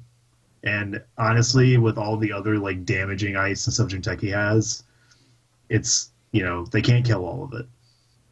They can get damn close. They can't kill all of it. I'm in the same boat. I'll back you. I think this is great. I think this is something that Jinteki needs. I think this is an awesome ability. Because it's not a encounter, Yep. right? So I mean, and bypass is actually passing as well. Yeah. So even if they're like inside job and you res a guy Right. to go on the outside, Yeah. you're just like cool. Fem and all that stuff, right? So if they're going legitimately, like from the outside to the inside, they're gonna have to pass over this eventually, unless they destroy it. So you're gonna automatically be doing a net damage, right? Mm-hmm. So the 4 cost for that, I think it's well balanced. Yeah, and then also if you're playing this with synth, right? That means that when you pass this, you're taking 2 net. You're Yeah, taking 1 net from Kagugo and then 1 from the synth modification. Yep. It's pretty freaking awesome. Yeah. This is the barrier that Jinteki's been waiting for. Yeah. right, where it's not costing us a zillion credits to put a Right. decent It's barrier in play, and it's not something that's kind of, just that Baku. yeah. Well, Bago is cool. Like, but Ah, this is definitely like there's always been the extremes with Jinteki, right? Either you go to like Wall of Thorns, Chiashi, or then you're down to like Bako. That actually does stuff that's good. yeah, but okay. So look, Baku came out in opening moves, and like when was that? 2014. So I mean, Yeah. like 2014, 2013, something like that. Like this is how long we've been waiting for like a Baku Yeah. replacement. So Yeah. yeah, It's time for him to retire. we've been waiting. Good card or great card, Hollis. It's good. I think it's definitely good. Minimal. I think at worst, it's good. I think Jinteki deck's pretty much almost auto, like it's almost auto include, right? Yeah, and I think for that reason, that's why it's just so great. I mean, if you're auto including copies of it, Very likely, very possible auto include. okay. Next one down. Hollis, you got the net. Woo! Net analytics. NBN asset 0 to res, 3 to trash, 1 influence. Whenever the runner avoids or removes one or more tags, you may draw a card. Interesting. So, I'll beat everyone to the punch in saying this feels like a small answer to the answer of the card that is like breaking news, right? So if you were to score a breaking news or hit them with hard-hitting news, and they were to utilize Aaron Maron, then you would utilize this card and say, haha, I got you. You may have removed those tags, but I drew some cards. Who's the real winner here? And then they're like legwork. Yeah. And then, so I think, if anything, what makes this card good is just the res to... The ability is not very strong, but it's appropriate because the res cost is 0 and the trash is. Are you using that good off the scale? Yeah. Like you're not saying as in our tier scale what makes this card good. No. That's not no. What makes this card? Some positive points for this card are. Okay. Yeah. Some positive points for this card are the res cost and the trash cost ratio. That's pretty good. 0 to res for a 3 trash cost is good. The effect isn't like super high impact, but honestly, I feel like this is what Netrunner assets should have looked like always, right? Lower impact cards have some of the best res to trash ratios, where you may not even justify they're worth trashing, but they're still a benefit. They're still good to have them in play. Yeah. So, yep. Yeah. The cool thing is it's a May draw effect, so you don't have to fire it. There was the joke I saw someone in chat saying now you can play CTM and NEH at the same time. Nice. But yeah, I don't know how often this card makes the cut, but I feel like the card itself is average. It's right there in the average column. It's not a bad card. It's not, oh my god, I have to play with this card. But there can be some decks that could take advantage of it, and then some people who will just skip over it immediately. You know what I like about it is that it doesn't strike me as one of those cards that if it was flipped up and then if I'm running against it where I'm like, oh shit, he just rezzed net analytics, I gotta go trash that immediately.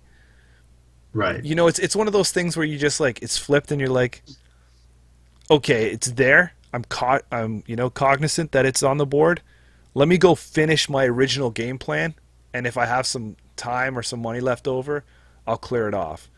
And when you see it, you're just like, sigh of relief, because there are way better cards out there that Jinteki has for draw ability. So I'm like, hey, at least he's using net analytics and not the Sensei Actors Union, right? So yeah, or all of them. But yeah, I think the card itself can probably sit in the average category. Yeah. And that's where it pops from me. All right, next on the list. Oh wait, is it under Synth DNA? Yes. I'd say so Yeah, as for well.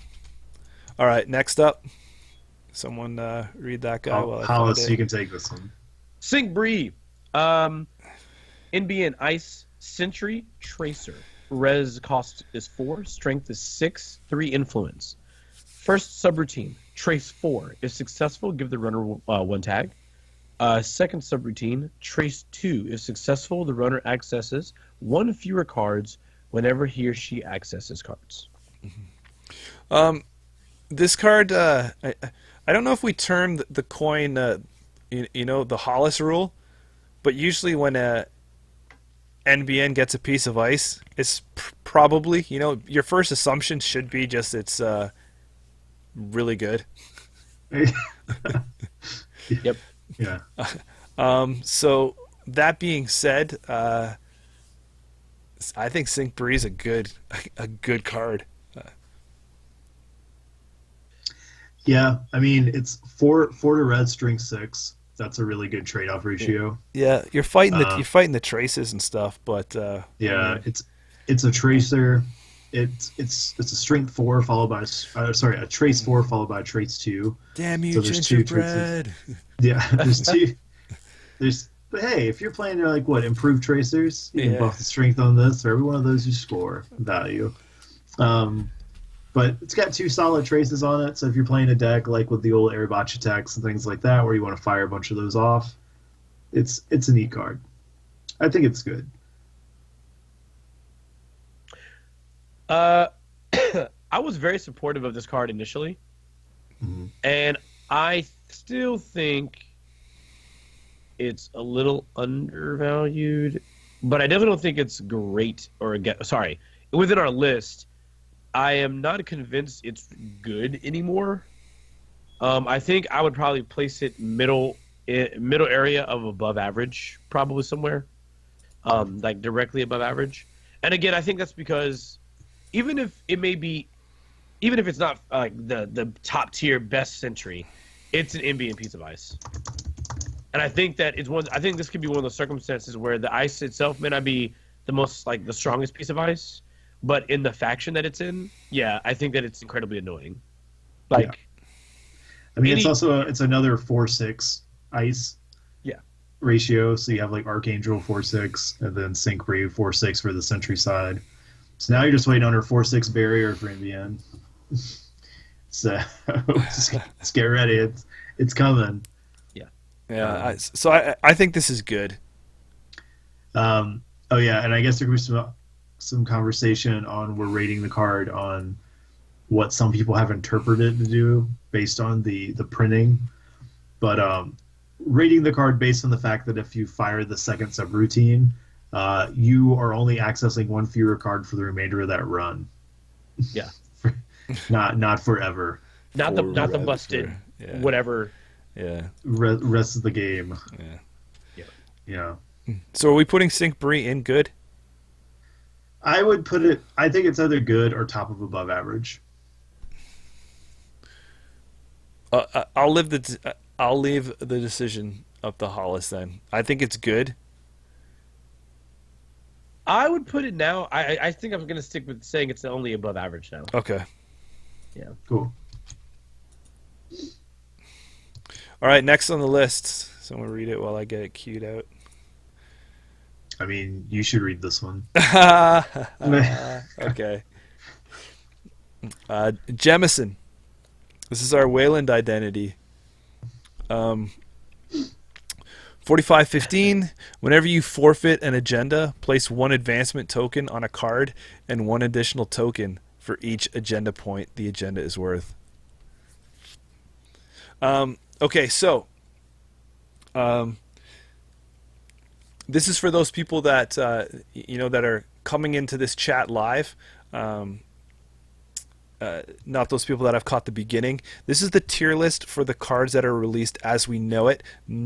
So this is the beauty of this, is that as new cards are added, we can fluctuate the strength of a card. You see when the next pack comes out, some of these will move up, some of these will move down. So we're always talking about right now, currently. I really like Jemison. I think it's going to be incredibly cool if it gets all the support that it does. As of right now, we've only been teased some stuff, so I'm going to have to say right now this is the top of the average, just because the full support has not been flushed out for this card. The anticipation and hope of a Wayland Fast Advance style build is pretty interesting. Or finding another way to kind of utilize the forfeit mechanic. It's It's a very neat like trigger, because usually forfeiting agendas is not something you want to do lightly. Mm-hmm. But if they can find a way to make it where you can strategically place them and do it to get some really strong benefits, could be a really neat ID. Mm-hmm. So I do agree that right now we just don't. There's not enough tools out at the point that we're rating it right here. But just to see what comes down the road to really support the ID play. Hollis? So average is where I'll stick it. I think that... Suspense. I think this card has, after seeing it, in action a little bit at Worlds from last year, and seeing some interesting like deck concepts people have come up with the cards for this, I definitely think that this card has a ridiculous amount of potential to be very good, very good. I think I want to see a few more pieces beyond what we have right now before I make that final judgment call. As is with the known support, I think it's an average ID. Yeah, I think it is literally on the verge of being good and maybe even great. I really feel like if there's a single additional support card, it's disgusting. One other additional support card than what I've already seen, and this ID is nuts. It's banana pancakes. It's crazy. We'll see. I wouldn't be opposed to having Wayland have an ID like that again. It's been a long time. I agree. It would be one of the scenarios. Even if it was OP, I would complain about it, but I'd be like, yeah, listen, it's their time though. I mean, they do have two this and then the other talked about upcoming ID out of TD. They've got some interesting stuff coming down the pipe. So we'll see what happens. Yeah, I think the tools are going to be lined up for them. Yeah. Mm-hmm. All right, so I think the tools will all be out there, so then nobody will be able to say make Wayland great again. That's up to that's up to the players now. And I just got all these hats printed. Yeah. Dun, dun. I can do all these hats. All right, let's hit the next one down here. All right, I'll take this one. Good. You're welcome. Quarantine system. Res 1, Trash 3, Influence 4. Asset. Forfeit an agenda. Res up to 3 pieces of ice, lowering the cost of each by 2 credits for each printed agenda point on the forfeited agenda. Whoa, here's already a forfeit an agenda thing, huh? Yeah, what an amazing effect you get out of this. No, I don't think this is... So if this is the first card you showed me to trigger off of Jemison, I would be like, okay, I'm not really excited for this ID at all, because this doesn't seem that great to me. Yep. I am not a fan of this, and I rate it in below average. Yeah, I think it needs to stay in below average too, because I think that this is, to me, this is the top of the below average section right now, because this is going to be something that you're going to have on the board if you're playing probably only Jemison, but it's going to be the extra piece of the flavor puzzle. You're going to be getting this bonus and then a bonus off Jemison for forfeiting agendas. So it's just trying to make it extra sweet for chugging these things out. Yeah. It does give you an interesting way that you can res it and you just have a forfeit trigger you can just feed to without actually being off another card you're playing. So that's probably an interesting reason to take it. What's really crazy to me is that this card is 4 influence. They're really worried about someone taking this out of faction. But yeah. I mean, if it wasn't so much influence, I'd probably experiment with it in, those thousand cut Jinteki decks, where we have a lot of one pointers. I mean, I'll pop some of those off to be lowering, maybe chunk up the ice a little bit. But as it sits there with that much influence, that's a hard sell. Even So, even for a try. yeah. Now, because of the trigger timing, Matt Chris posted in the chat that you could put like a Junebug with an Oberth, and then when they run it, you res quarantine and forfeit all the agendas and flatline them. Wow. Oh, I've seen this strat. Yeah. I've heard of this strat. That's rude, by the way. That's a very rude strategy. Incredibly disrespectful. Quarantine, I think the good thing about quarantine is the way its trigger works. It's because it does give you a way just to have a forfeit that you can play into. Yeah. So you guys, Hollis, you think it's below average too? You got anything to say about this one? I would put it as bad, and it's only because I think that in order for a forfeit and agenda ability needs to be, in my opinion, super high, because scoring agendas is hard, and they usually have negative effects tied to them if you can score them very quickly. Like hostile takeover. The only example where it's not bad is cards like, breaking news. So as a result, like that like if I say I'm like further away from winning the game, yeah, your ability better be banana. It better be great. Yeah, but that's what I'm saying. I think it's like by itself, yeah, okay, it's bad or terrible, but that's why I think it's the only reason I'm saying below average, because I think it's that extra combo piece with Jemison. Yeah. I feel like I would think that the card, in addition with Jemison, I think the card also needs to be, if I were to look at this card separately and it seemed all right, I would still want it to be better than what it is to combo with Jemison. I'm not even kidding. Like I would want the reduction of the cost to be at least 3. Like that's not enough. Like that's still not enough for me to guarantee. Like to me to say I'd play this over the other card that you'll probably talk about. But does that But would this sell you on the below average side, that we maybe need to see how the rest of the cycle flushes? Because what if there's some really good things that all of a sudden taking 3 off of? Or also, again, you maybe need that forfeit and agenda trigger to be able to fire off some other combos. I think that's the biggest thing Quarantine has, is that it just has an open forfeit and agenda trigger. And everything else I think you typically have usually has either a specific timing window you need to fire it in, or you have to do it as part of the cost of playing something. And this is just an asset you res and can forfeit to it to chain off Jameson's ability. Yeah. I can see that.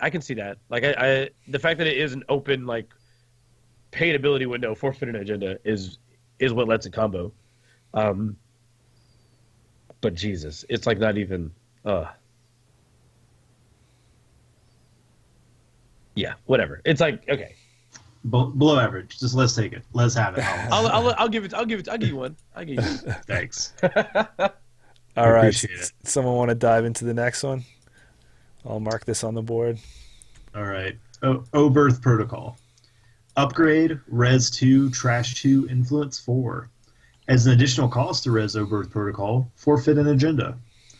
The first time you advance a card in or protecting the server each turn, place an additional advancement token on it. This card is crazy, man.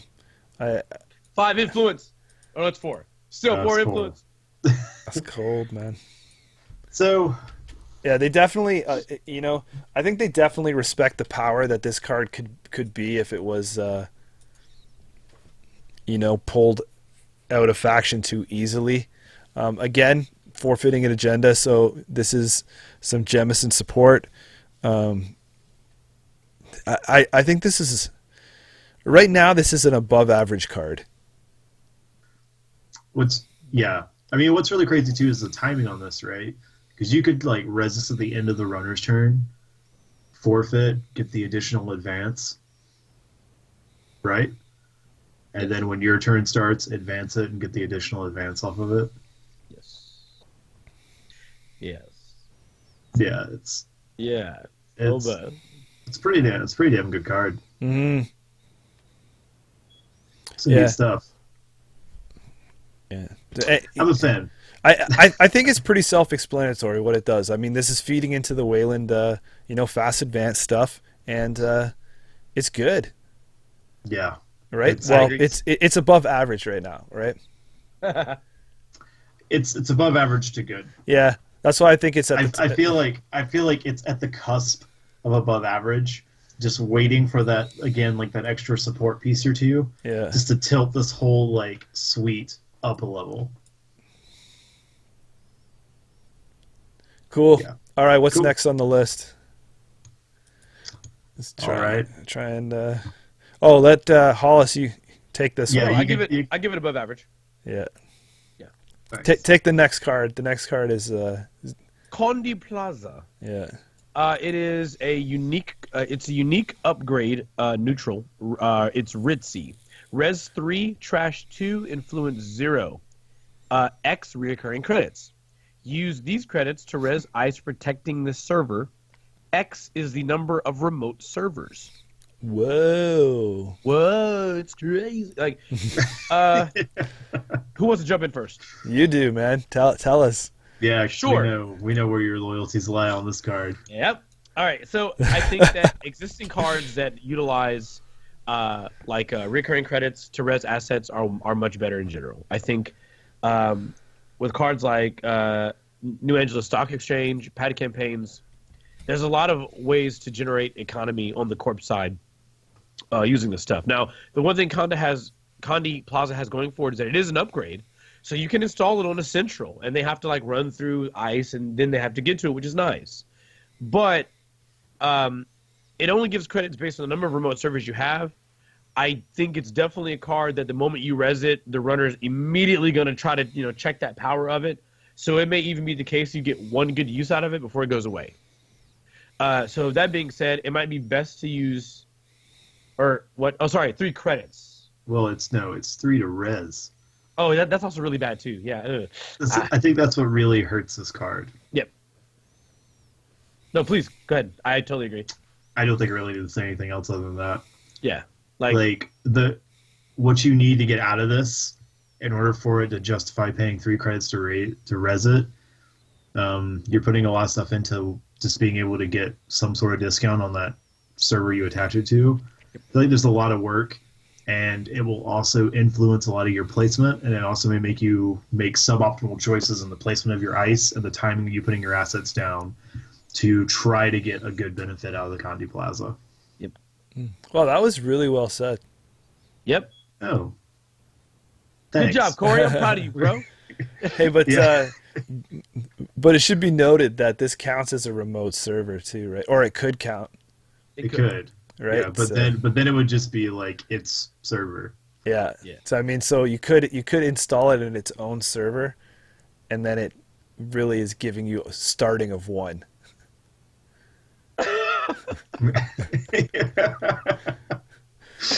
Yeah.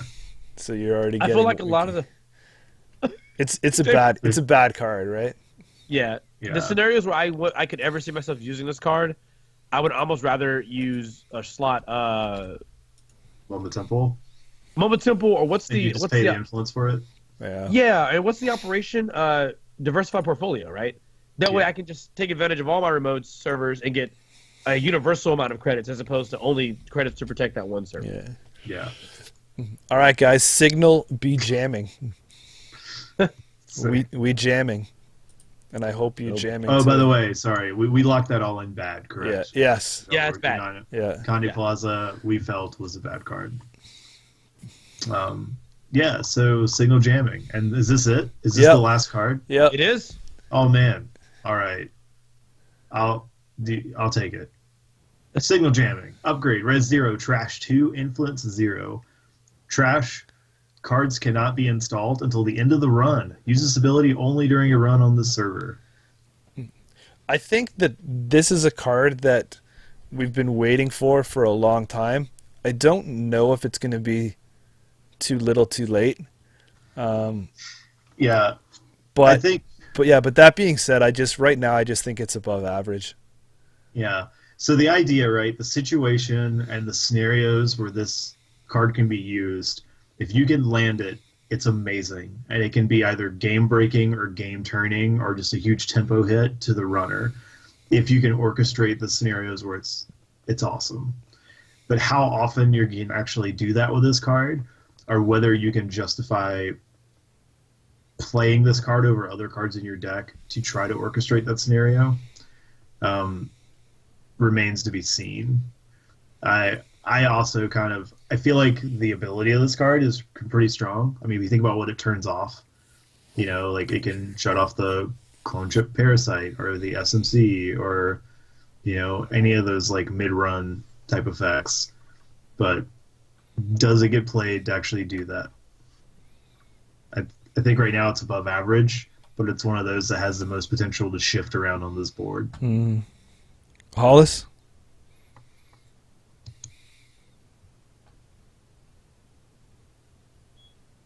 Thinking? Oh, his mic went out. Your mic's off. Sorry, that was me. I signal jammed you. Sorry, man. Oh, so already thematic. It's already Oh my God, we're so thematic. Good. This is now a good card. I was saying that I think it's like res to trash ratio is fine. It's a neutral card and it's an upgrade, so it's effectively one of the most versatile options for the corp. Right, like it's an incredibly versatile card. How good it is directly depends on if the runner meta is such that everyone's using Cipher, for example. Is this card going to be enough to throw a chink in that armor, or to find the chink in that armor, so that the parasite Cipher combo isn't going to be so powerful when you're trying to protect R&D or protect the server you're trying to screw out of. And only time will tell. I think it's a matter of, are people going to slot it? If they slot it, how does that affect the runner meta? Or will it make a difference? And I actually think that's really, really hard to tell right now, because Cipher and Parasite are just so strong. It's hard to know if this will even make a huge difference. It's a good deck building question to ask yourself. Yeah. So you on board with this is above average? I'm going to rate it above average, and I hate to say this, I think it's more likely to go down than up, but we have to wait and see. Yeah, I'm in that same boat. I think it's more likely to push down, but what I would say is we're at the very beginning of the cycle. There's a lot of things we don't know about that's coming, and then we're also about to have an influx of TD, the Terminal Directive cards. Yeah. So there's a lot of cards coming in, and this could be one of those cards that could go either way based on what gets dumped into the meta.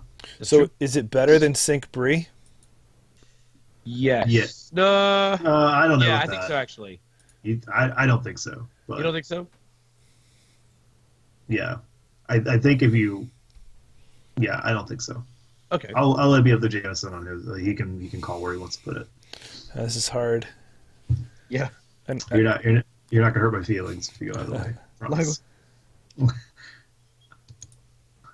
I think right now, just because of the versatility of the influence on it, and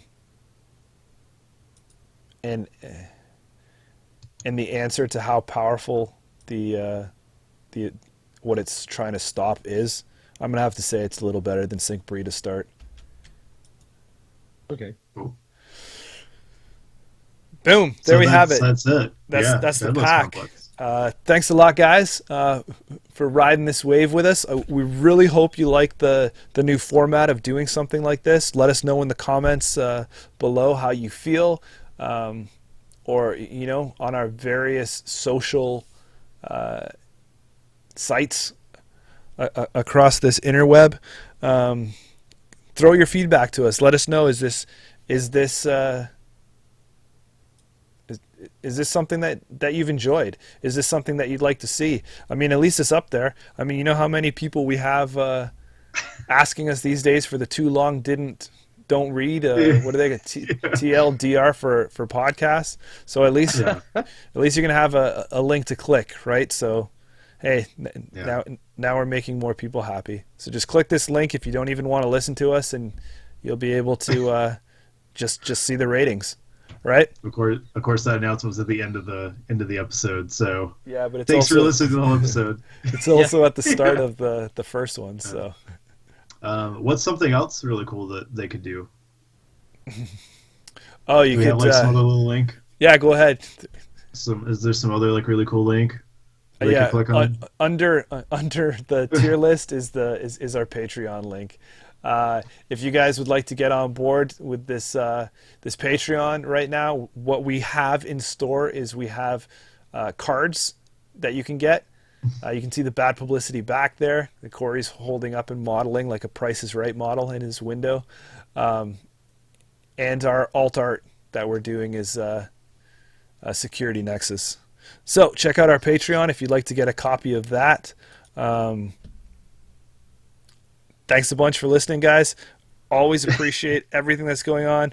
Blah, blah, blah, blah. Jameson, Corey, Hollis, we'll be back to tier, hopefully later this week. to tier this list further. Yeah. Thanks again, guys. Take care, all. Mm-hmm.